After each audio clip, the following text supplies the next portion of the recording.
Hello there, programmers. Today we're going to be doing a review of the required reading from the previous tutorial. And the way that we're going to do this is through a series of questions. I'm going to read these questions aloud, and you just, if you can answer all 14 of these, I'd say that you probably, and you didn't like cheat and look at the questions before you started reading the code, right? If you know the answers to all these questions, you should be ready to proceed with the tutorial series. You should know enough, right? Now, you don't have to give as precise answers as I did here. You just have to give the generally correct sense. You have to have the right idea. For instance, you might not know what file something is declared in, but you might know the name of the thing I'm talking about or whatever, what have you, right? You need to know the gist of how things work, right?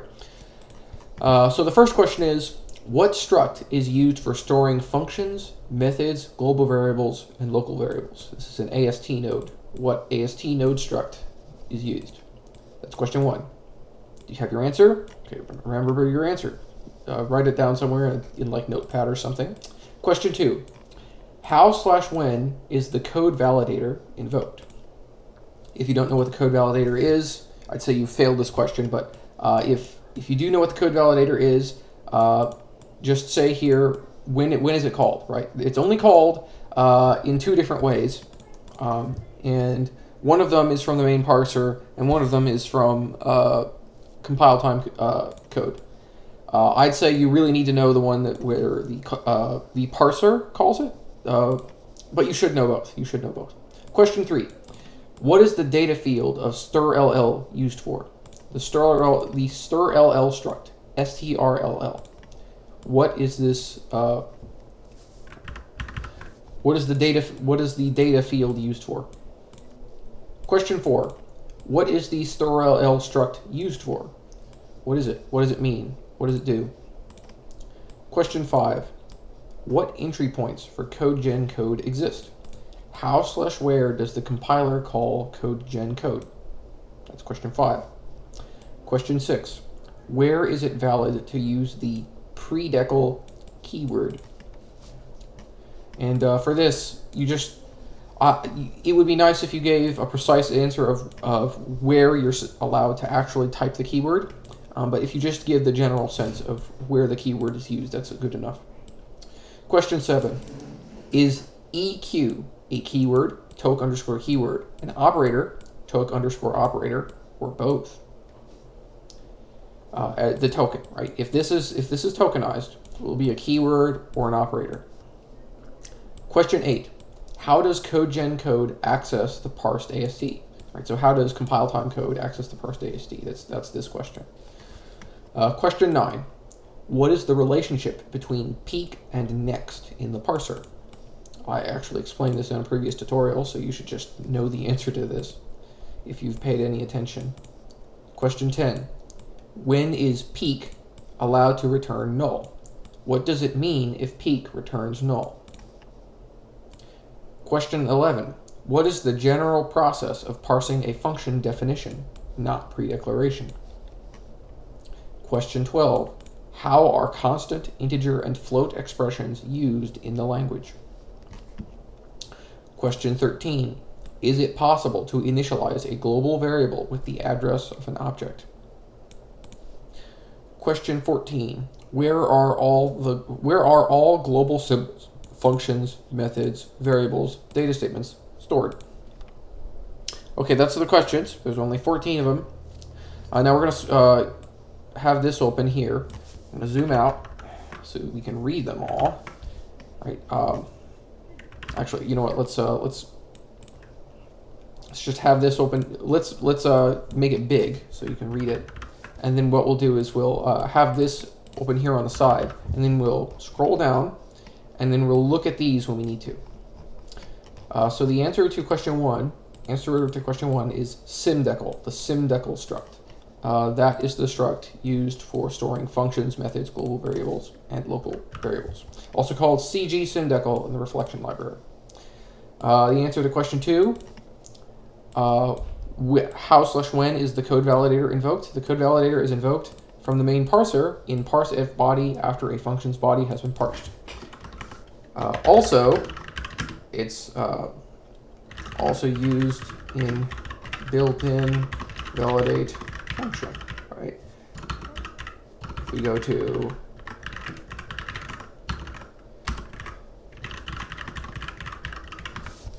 built-in validate function, right here, built-in validate function. So that's how that works, right? As I said, you basically only need to be familiar with where it's invoked from the main parser, but it's nice to remember this. The answer to question 3, the question was, what is the data field of strll used for? Identifying the kind of token. That's what it's used for, because the strll struct is used for, question 4, an individual token of tokenized source code. It is a node in a linked list. It has a next or right pointer. I actually don't remember. Let's go here and let's look. Is it called right or next? Right. So it has this is the pointer to the next node in the linked list.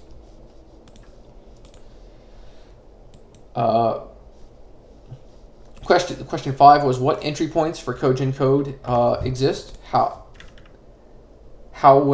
When does the compiler call codegen code? And the answer to question 5 was in 3 different ways. The first way is the metaprogramming operator, calling a parse hook. And you could just go through here and just call type. If you remember from the previous episode, you could just look up the entry point for calling a function in the AST. So here, where this is handling the metaprogramming operator, right here, parse do metaprogramming. This is handling a parse hook. You should just be able to tell from the error messages here. This is cbass run fn inside of compile unit, right? The next way that it's used is right here. This is also doing a parse hook inside of compile unit again. The next place it gets used is codegen main, and I believe there's one more place where it tries to do metaprogramming. Hold on, where it's codegen main. Let's see, let's run fn. Aha, here, and inside of parse statement, it tries to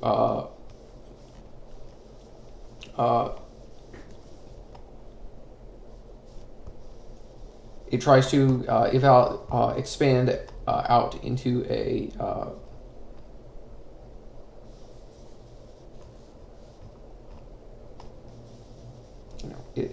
it tries to do a parse hook invocation right here. Right. Sorry that I stopped there. I was thinking about something. So those are the 3 different ways: metaprogramming operator, calling a parse hook, cbass run fn, and then the codegen main invocation at the very end of compilation after the entire unit has been parsed. Question 6 was, where is it valid to use the predecl keyword? And the answer is at global scope when declaring methods, functions, global variables, and data statements. And specifically, for methods and functions, you have to put it after method, after fn/func/proc/procedure. For global variables, you can put it before the data type. And for data statements, you put it after the data keywords, like data predecl, right? Let's look at question 7. Question 7, is EQ a keyword, toke keyword, an operator, toke operator, or both? The answer is it is an operator. If you go into ctoke.c, look up EQ, and you look through here where it's assigning things to be an operator, this right here, this gets set to 18. If you look in parser.h at the very top, 18 is a keyword for most of the things. But then if we look at where EQ and NEQ are assigned, EQ is assigned toke operator. So this is an operator.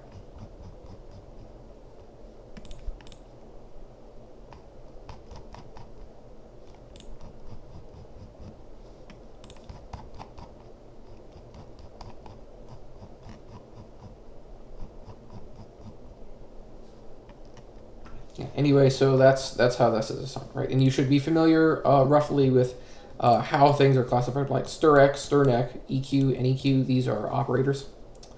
I'm sorry, I need to stop looking at the code. It's been a while since I read it, right? So when I look at it, I like to refresh my memory on it. Question 8. How does codegen code access the parsed AST? And the answer to question 8 is built-in getAST, which returns a pointer to a struct full of pointers to internal variables, as well as some flags. Okay, and if we go back to metaprogramming.c, getAST, this is the struct right here. CBAS built-in AST is the type of this, passed AST. It just sets these pointers. Then right here, it assigns these flags. These are flags target word, sign target word, and target max float. And it returns the pointer to this object. So that's how that works.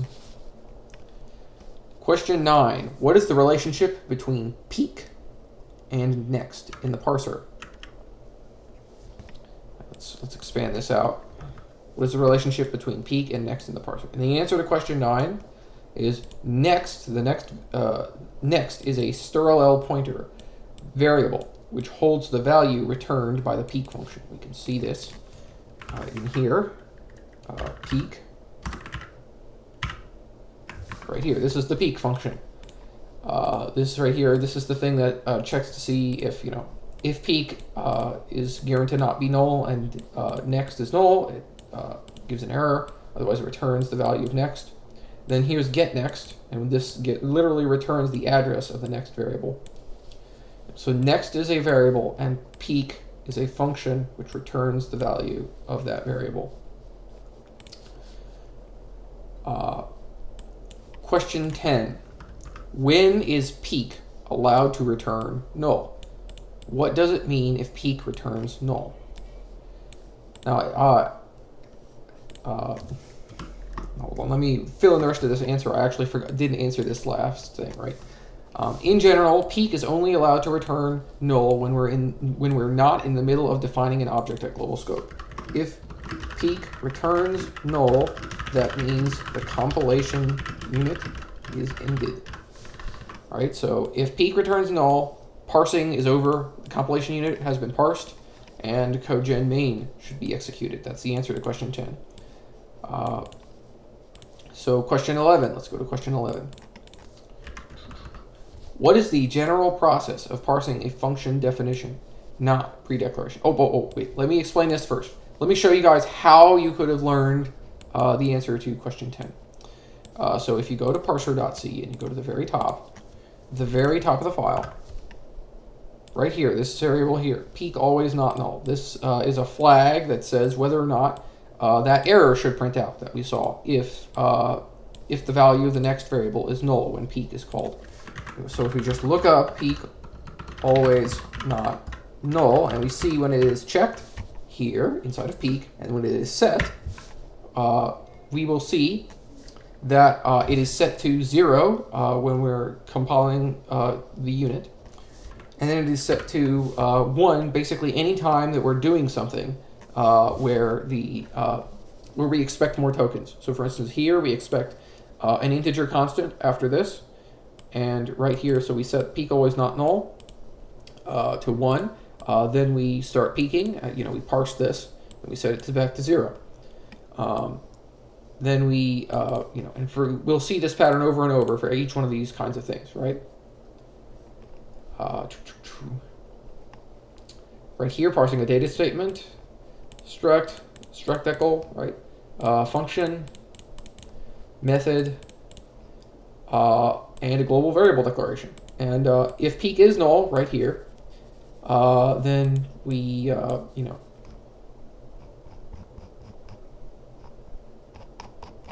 then the compilation unit is over and we break. Okay. And if it's a global variable declaration, that gets parsed. Peak gets set to always not null, right?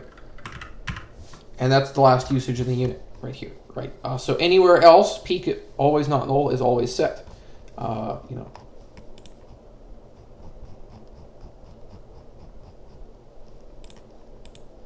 You'll notice here we have this check here. If next equals null, break, right?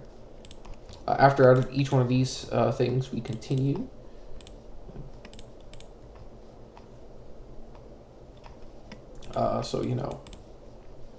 this thing is catching an error here. Yeah, so anyway, that's how peek always not null is set. Question, okay, we did that. Question 11, what is the general process of parsing a function definition, not predeclaration? I don't think we actually discussed that. The function header is parsed, fn modifiers ident, right? Dash arrow type, followed by a colon. This opens a scope that which ends with the keyword end.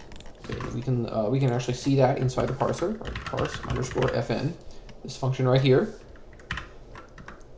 Parse underscore fn. Right here. Parse underscore fn right here. This is setting some variables. This is where we parse qualifiers, right? I called them modifiers in my answer, but whatever. It doesn't. You don't have to remember that I called them qualifiers. They're just they're things that modify the type of the function, right? It could be the statement, right? It could be a predecl, it could be codegen, no export, pub, static, inline pure, and it does this in a loop, looking for these qualifiers. This is just a go-to loop. Right here, this checks if it is a method. This tries to parse an @sign, metaprogramming expansion. And we just walk through here. If it's a method, we mangle the name. This is where it parses the list of arguments. Else, if it's a method, it has to have the secret argument. If it's a semicolon, it's a predeclaration.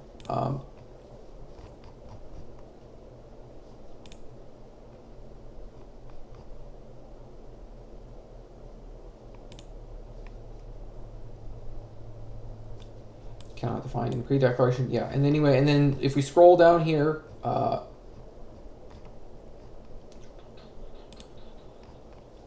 we will do parse fbody. Where do I call that? Right here, parse fbody. This is going to parse the function body. Right here, and this is actually going to parse the scope, right? Parse statements gets called, and then we scope stack pop, right?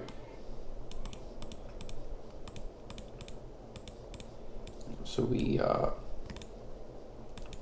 allocate the function body scope. We set that it's sf body to 1, right? This is basically where we do this is the process of parsing a function, and this parses the top level scope of the function. Yeah, that's all you really need to know, right? I'm sorry, guys. Again, I'm getting distracted. When I look at my own code, I like to refresh my memory. Question 12. How are constant integer and float expressions used in the language? Answer 12. Most obviously for the const for I and const for f expression nodes, right? And the way that you can look at this, right? Hold on.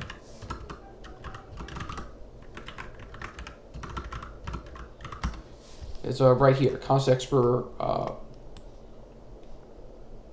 We can look up cx for underscore, and I believe this will in the side of the parser.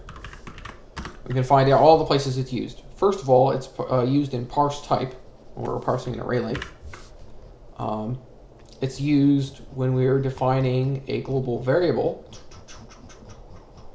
Parse gvardecl. So this is declaring a global variable right here. If you initialize a global variable, this tries to parse a constant expression after the equal sign. This right here, I believe this is a data statement.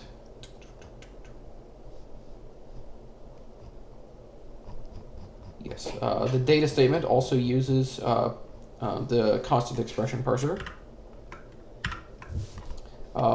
Then there's the const for I expression node, the const for f expression node, and that's it. That's all the ways that it's used inside of the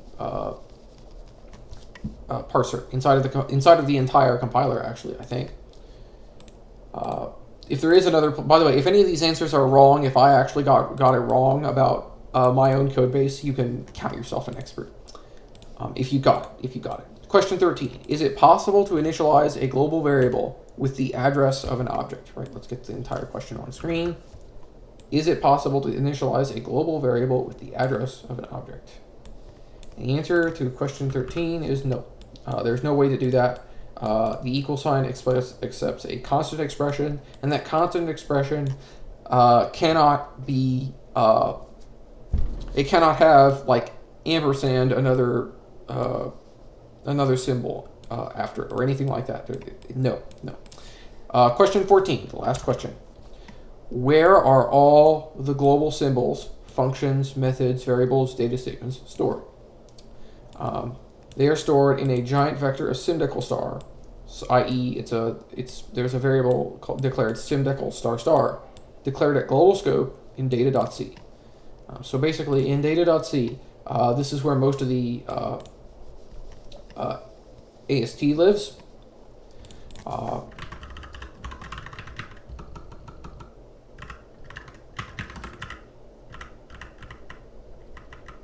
Where is the OOP metadata? Oh, there it is, right. So this is basically the AST. I think this is basically the entire AST. I don't think anything is missing here, other than some like parser internal variables, right? This is the this is basically the contents of the AST as the as codegen main would basically have to access it, right? And right here, you can see here the symbol table. Symbol table is a vector of simdecl star, which means it's simdecl star star. It is an array of pointers. That's the way to think about it. Every time you want to push a symbol onto the end, you have a malloc simdecl, and you push the pointer to that simdecl onto this vector. That's how that works, right? Anyway, so that's the code review. If you got all 14 correct, I would say that you are very ready for continuing with the series. If you missed one or two, you can probably still follow along just fine. It's just you're going to have to listen and pay attention to me when I talk about things from within the that are in the compiler. If you missed like more than half, then you probably need to review the code again and reread it and try better to understand it this time.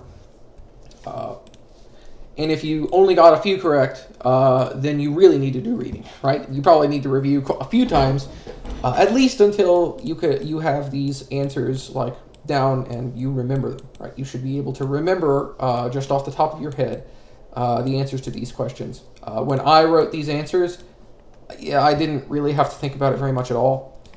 Even though I wrote this code years and years ago, the only things that I got close to missing when I was writing these questions and I was writing the answers was I didn't remember that we, for question 2, I forgot that the code validator is technically called from parse_fbody and not parse_fn, right? Technically speaking, parse_fn calls parse_fbody, so it's still technically correct, but parse_fbody is where is its immediate parent.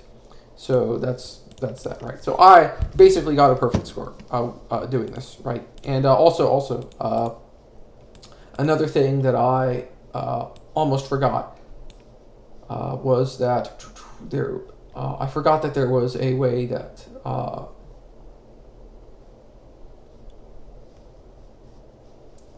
I'm trying to find the thing that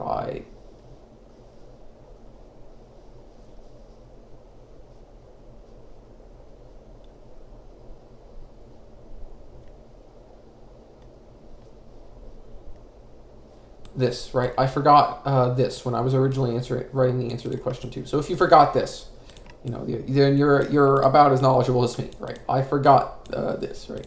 Anyway, so that's that. The next tutorial should be talking about code about the reflection library, reflect.hpass. We're going to be talking about that. Hope you guys enjoyed. Thanks for watching.